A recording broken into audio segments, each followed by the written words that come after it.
Hey, what's up guys? So just wanted to go through a couple of questions that I've got on my Instagram. So I put up a Instagram story. By the way, just a little update. I'm still in the old house. Yes, I've got on the whiteboard there.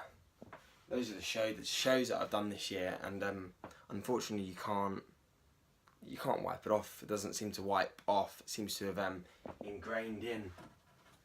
So yeah, that's not coming off until I leave the house, which is like 2 weeks. So I'm not going to bother getting a new whiteboard yet. But anyway, a couple of questions that I wanted to go over. So I had a question. The main topic I want to go over is how did I get into coaching online, and what do you need to do in order to coach online? What qualifications do you need to be able to coach online? These are all great questions, and they're all kind of relevant, and they all breed, you know, the kind of questions that people ask me a lot actually. People ask how do I get into online coaching? How do I get into the industry?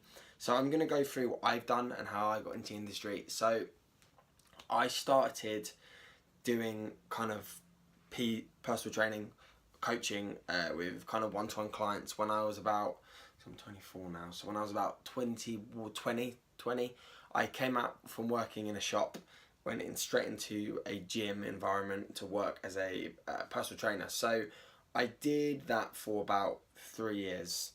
I did the 11-hour days. I remember there were days when I was still working in the shop, and I was doing, so I'd get up, I'd do like 8 till 12. No, that's not true. I'd do about 7 till 11, 7 till 12, and working in Next, so like the retailer, the actual shop. And then I'd come home for like an hour, 2 hours, and then I'd go straight to work from like PT from like 1 till 9. And this was like 2015, 2016, 2017. Yep. I was doing those kind of hours. Only for a short period of time. I was still working in the shop though, because I wanted to obviously get out of that and go and just be at the gym full time. So that's where I was for quite a while. Obviously I'm still working there now as a personal trainer, but I'm much more selective with who I train and who I coach. One-to-one now. I've been the guy who does all the hours, you know, because that's what you got to do pretty much when you're getting into the industry, and that's normal. But from how I got into it, so I obviously went to the gym. I took everything I could when I was a PT. I wanted to be busy. I wanted to earn money. I wanted to do financially well. I wanted to be able to pay my rent, which was and is still £600 a month just to PT at the gym, like PT at. So quite a lot of money. So you need to be I was going into that gym and that environment needing to be doing at least 4 hours a week straight away, just to be able to be able to kind of pay my rent, so to speak. So that was interesting, and obviously managed to do it, managed to be fine. I learned a lot working with general population clients and one-to-one clients. What I learned mainly, the best bit of experience that I've got from one-to-one coaching was that they don't really want to be there ever. You got the select few who do want to be there actually, but 90% of people don't want to be there. They don't like training. They're paying you money to train them because they don't enjoy doing it, and if they don't pay someone, they're not going to do it. That's pretty standard really, and that is what I had a lot of, which at the start was fine because I'm gonna go in, I'm gonna be motivating of course at the start but after a few years of trying to almost beg people to train hard and be there and turn up on time, it gets a bit frustrating, and it gets a bit irritating. So I was doing obviously PT for years, and I do enjoy it, and I did enjoy it. I still enjoy it. I train a select few people that I like to train. So I've got a few clients who I genuinely am really it's got to the point now where I'm just really good mates with. And they're willing to put the work in every session, so it's not like a drag. Whereas now I don't think I'd be very good at trying to drag someone in the gym and trying to G them up and say, if that makes sense. Yeah, for sure I'll be there to motivate. I motivate people who I train with when I just train in the gym, but I'm not going to be that guy now who's forcing someone in, because pretty much not so much forcing someone in, but you know, when you put the session in and they don't really want to be there, you are kind of forcing them into training. I like to train and coach people now who want to be coached and who are motivated individuals. So how I got into online coaching stemmed from that. So obviously I learned a lot about how people work, how to interact with other individuals who are in the same industry, through one-to-one coaching. So engaging with them on a personal level, one-to-one, so in the flesh. I feel like that taught me a lot in regards to like just skills, just people skills, how people work, how people tick. This also taught me that everyone's very different. So the individuality of each and every person that you work with as a coach or personal trainer is very different. So you can't just, there's no cookie cutter plan. There's no like, oh, I'm going to make this program for you and then I'm going to send that to 5 other people. No, that's bullshit. Everyone's individual. Everything needs to be tailored to that person. I see a lot these days of like this kind of crap, like sending the same person the same plan, like the same meal plan. To me, I don't understand how those coaches get away with it. Really, I mean, I'd be embarrassed doing that personally. I mean, like every training program that I've ever developed or designed for someone has always been to them. I've never just made a copy of it and just changed the name. To me, that just doesn't make any sense. Sure, some people are going to have similar programs, but it's not going to be the exact copy and pasted plan. But I see a lot of that in the industry, which is a shame. But I feel like getting into online coaching, you know, you need some. You don't need like.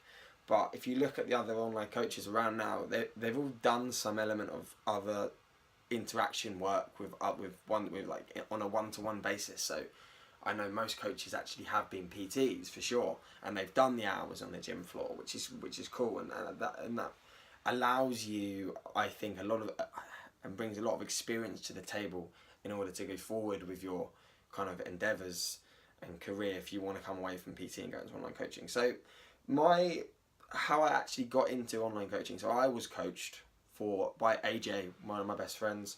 Don't really see him anymore because he doesn't live here, but he's a good lad, and we'll obviously still mates. But he's doing his shit, I'm doing my shit, so we don't really speak that much. But he coached me for a long time. So we're talking a long time. So we're talking from 2000 and after I did my first show in 2015. So he did my reverse diet. I actually remember speaking to him in the gym. Did my reverse diet, and then he coached me from 2016, 2017, and then obviously towards the end of 2017, that's when I took reins of everything, and then I did my prep, which was this year. So how I got into coaching was I was coached. So I learned pretty much 85% of how to coach from being coached. And if you look at AJ now, his coaching is obviously, he's one of the best coaches in the UK, one of the best coaches around. So I learned how to be a good coach from a good coach. Make sense? So I invested a lot into AJ as a coach, and it always turned out that we just became amazing friends as well at the end, which is cool. Not really at the end actually, towards 2017 or like 2016 Christmas was when we started being close. So that was kind of cool. But I learned a lot from being coached. I learned how to be coached, and that gave me confidence to coach well, if that makes sense. So from there, I just pretty much got some simple spreadsheets made. So it's easy spreadsheets to get the data that you need and want from clients.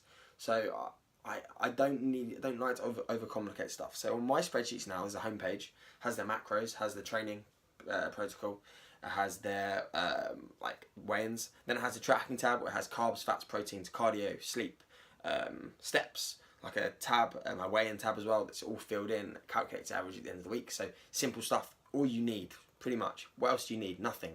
It's got a training tab which calculates total volumes, so across like a 12 week block. So you can calculate the amount of volume we're doing per body part. Then it's got a checking tab, simple. So what you need to do if you wanted to get into coaching, then get a simple spreadsheet made. A checking tab, obviously the questions that you want from your answered that you want from your clients, right? So you want to think about what you are trying to get from your clients in regards to information, and then just keep it simple. It doesn't need to be complicated. So ask the questions, get the information, get the weigh-ins, get the data. Simple. That's all you need as a coach, really. You know, what else do you really need? What else? I mean, I'm thinking about it now. I've added in, for one client, a refeed tab. But, you know, do you really need that for someone who's just getting into training? No. You know, you don't need a refeed tab. You don't need that. What else do you need? Nothing else really. So keep it simple when it comes to making your spreadsheets, first off. Second off, I'd take a lot of people on for free. So a lot of free coaching. Get some results. Get some testimonials. Advertise via those testimonials when you've got the results with those clients, right? So get a before and after, get a before photo, take the client on, coach them for X amount of time, get the after photo, whack it on a app on social media. Simple. Then what do you do from there? Whack it up on Instagram, post regularly, talk about your clients via the stories, and people most likely will engage with you. So I've built my social media up over a long period of time, like a long period of time. Like I remember when I was starting out, I was on like 700 followers. Now I've got 15k followers. It's not great, it's not like amazing, but I've built that over time, and it's a following that people follow the process of me, the process of the off season so far, the process of the prep which people followed, and people are still following obviously the off season going forward now. So getting back into how to get into online coaching. So start off by doing something that gets you into the industry, potentially working in a gym, or gets you working with people. Any sort of job, I think, will breed relevance, but I think working in a gym environment and learning how to work with people who, when it comes to fitness, can help a lot. And then once you're there, I'm not being funny, guys, I'd really get coached, because you're going to learn how to coach. So get coached by someone who you look up to, or someone who you feel is going to, you know, bring relevance to you and your goals. And then from there, you're going to learn a lot. You can learn how to coach. And then from there, what you can do is to bring clients in is obviously a free coaching, a kind of 8 to 12 week transformation. Once you've done that, testimonials, build up your social media, talk about your clients, and stay consistent. That's all you need to do. There's nothing else you can do. There's no crazy ad. There's no like Instagram ad that works. I promoted one page, one post in the last year. It got more likes. Didn't get any more engagement. So I'm talking from experience here when it comes to like getting clients. I've gone down the route as well of like putting polls up. I mean, it's helped. It can help as well if you're trying to build your business, because it gets people engaging. That's what it gets. It gets people engaging into you and what you're doing and the goals. So but I think that the best thing you can do is be consistent. Put out content. This is a big one as well. So put out content relevant to the clients that you want to be coaching. So if you're wanting to coach, like for me now, my coaching practices, online coaching is big. Is going down it's gone down the route of physique athletes. So I've got a lot of clients competing next year. I've had a few this year. You know, that's pretty much what I want to be doing. I'm not gonna lie. I love anyone. I'd coach anyone who wants to gain muscle, wants to lose fat, wants to do a prep, wants to do an off season, or wants to just have some accountability, but they're willing to work hard. And I'm happy to do whatever, really. It doesn't really bother me. But the content that you put out needs to be relevant to the clients that you want to coach, like I said. And then from there, it's just about being consistent. It's pretty much being consistent. That is it. Like, there's no quick fixes or quick plans to coach. I mean, for me personally, competing this year grew my business massively. It just did, from being shredded.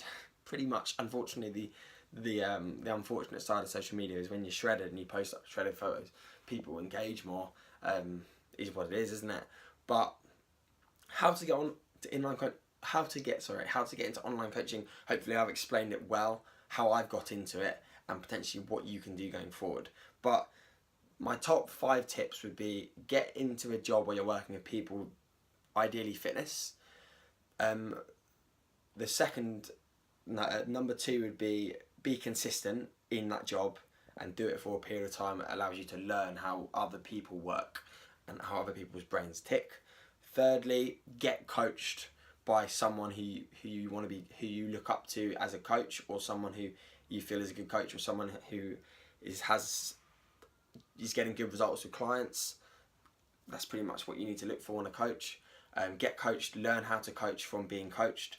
Then number 4 would be take on clients for free, get testimonials, And then my number 5 is just be consistent as fuck, day in, day out. There's no ifs or buts about it. Just consistency always wins. And yeah, that's pretty much it. I don't want to talk for too long, it's 15 minutes. So if you've watched this, I appreciate it. But probably it's quite a long time, 15 minutes. But yeah, hope that makes sense. If anyone has any questions, obviously let me know. Shoot me a DM on IG. I'll probably see that. I'll probably see that quicker than a YouTube comment. So yeah, any questions, guys, please ask, and yeah, we'll chat.